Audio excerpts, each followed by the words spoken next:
Good morning guys. তো এখানে আমি ঘুম থেকে উঠে পড়েছি, উঠে নিজের বিছানাটা ভালো করে পরিষ্কার করে নিলাম এবং তারপর নিচে চলে গেলাম ব্রেকফাস্ট করার জন্য। তো ব্রেকফাস্টে আমি খেয়েছিলাম আজকে ছাতু। তারপর আমি একটা মেথির পেস্ট রেডি করেছিলাম, তো সেটাই চুলে লাগাবো। ওই জন্য ভালো করে চুলটা আঁচড়ে নিচ্ছি। আঁচড়ে নিয়ে মেথির পেস্টটা ভালো করে চুলের স্ক্যাল্প থেকে সব জায়গায় ভালো করে দিয়ে নিলাম।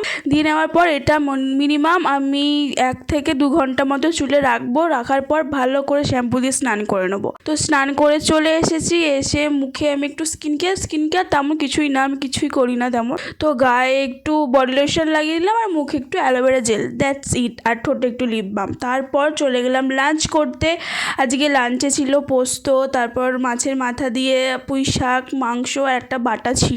তারপর বিকালবেলায় একটু ছাদে ঘোরাঘুরি করছিলাম। তো এখানে আমার মায়ের ছাদ বাগানটা এত ভালো লাগছিল আর এত হাওয়া দিচ্ছিল, খুব সুন্দর লাগছিল। তো ওই জন্য আমি অনেকক্ষণ ছাদেতে বসেও ছিলাম, আমি আর মা বসে একটু গল্প করছিলাম। তো তারপর মা চলে গেল সন্ধে দিতে এবং মা সন্ধে দিয়ে চলে যাওয়ার পর আমি ঠাকুর ঘরে গেলাম, একটু ঠাকুর নমস্কার করলাম। আজকে আমি সন্ধে দিইনি, আজকে মাই সন্ধে দিয়েছে। তো তারপর নিচে চলে এলাম চা করার জন্য। আমি আর মা চা খাবো, ওই জন্য চা করার জন্য নিচে চলে এলাম। তো চায়ের কালারটা কেমন লাগছে তোমরা আমাকে বলো তো। তো তারপর আমি আর মা চা নিয়ে বসে গেলাম। এখানে সুমেধা চলে এসেছিলো, ও হচ্ছে আমার স্টুডেন্ট, ও হচ্ছে পড়তে চলে এসেছিলো। তো ওকে পড়ালাম, পড়িয়ে তারপরে আমি একটু ম্যাগি বানিয়েছিলাম, খেলাম। ম্যাগিটা খাওয়ার পরে আমার একটা শ্যুট ছিল, একটু কিছু শ্যুট করছিলাম। তো ওটা করার পর ডিনার করে নিলাম। ডিনারে মোটামুটি সেমই আছে।